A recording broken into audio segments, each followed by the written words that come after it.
Olá, amigos do Tocando Oculto, nosso querido Fred, muito obrigado pelo convite, mais uma vez juntos. Nesse vídeo a gente se propôs a conversar um pouco sobre as profecias, o que elas são, para que servem, e achar uma definição para a palavra profecia não é simples, mas também não é uma coisa difícil. A gente tem que tomar como premissa, usar, por exemplo, uma metáfora.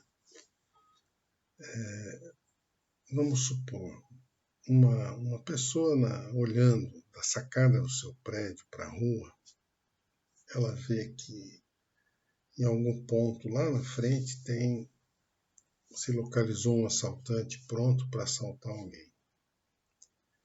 Ele vê passando embaixo da sua janela, na sua sacada, uma possível vítima, alguém desavisado caminhando na direção daquele ponto. Então ele grita da sua sacada para aquela pessoa: olha, não vai por aí que você pode ser assaltado. Tem um cara escondido lá na frente.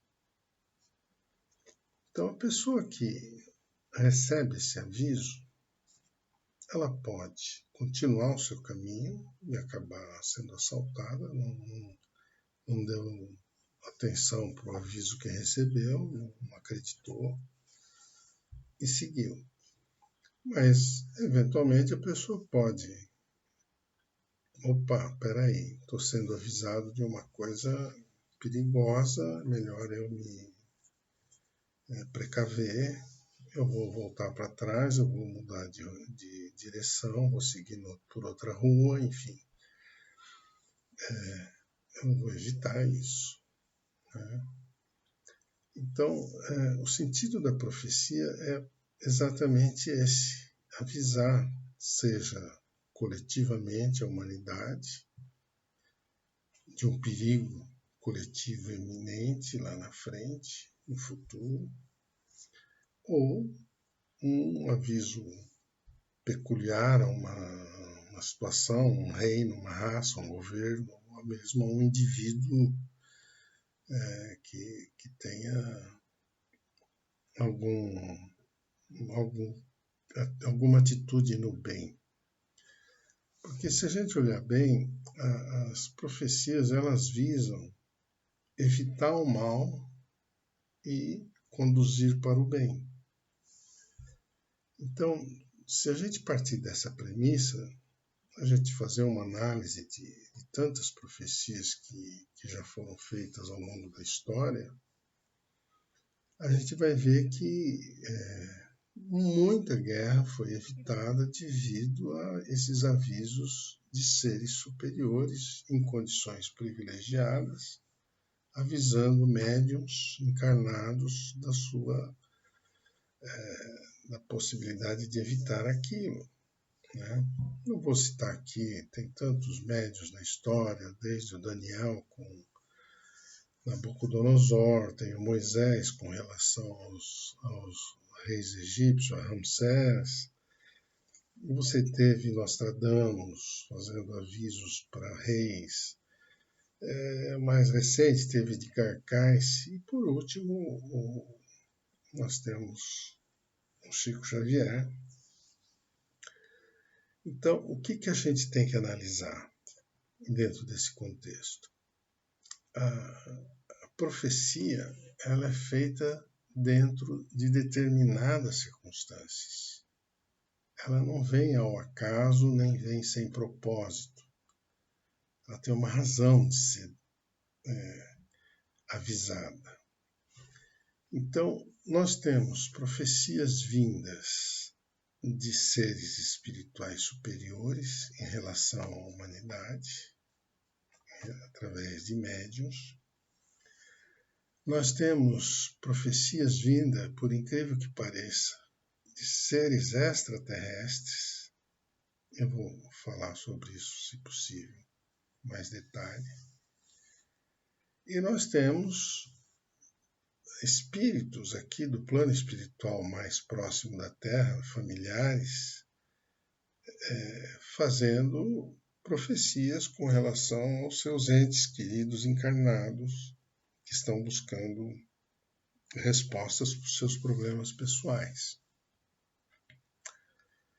Então, para contextualizar a questão colocada pelo Chico Xavier 50 anos atrás, no Pinga Fogo, aliás, eu acho que é um equívoco de data, porque o Chico falou sobre esse tema no Pinga Fogo de 1971, e os 50 anos se completariam em 2021. Então, nós estamos ainda dentro daquele período de risco, embora esse risco de guerra atômica já tenha sido superado. Mas o Chico falou naquele contexto, eu vivi aquele momento da história, estava presente, e a gente tinha realmente uma tensão emocional do perigo iminente de uma guerra atômica. Né? Vejam bem, até em 1945, quando os americanos soltaram bomba atômica sobre Hiroshima e Nagasaki, só eles tinham esse poder. E a partir daí, os americanos tomaram conta da história. Mas os americanos nunca se importaram com o crescimento do comunismo. Para eles queriam o país deles, grande e progressista.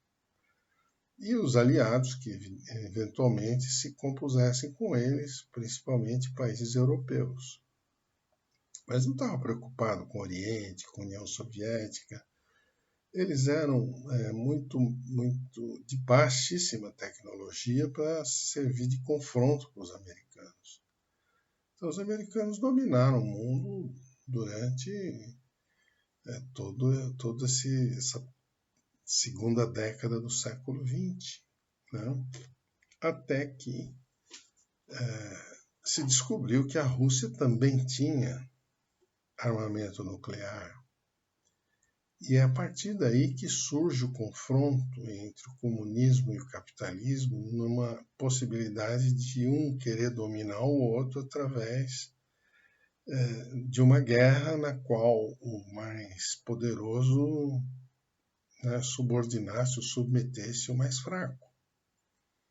E a União Soviética, a despeito de ser um país comunista, portanto, um governo muito rico e população muito pobre, ao contrário dos Estados Unidos, que tinha uma população rica e um governo rico, o confronto atômico era equivalente em termos de forças.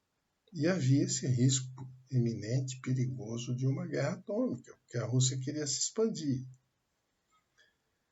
E nesse contexto é que a espiritualidade se movimentou bravamente, influenciando o mundo por todos os meios,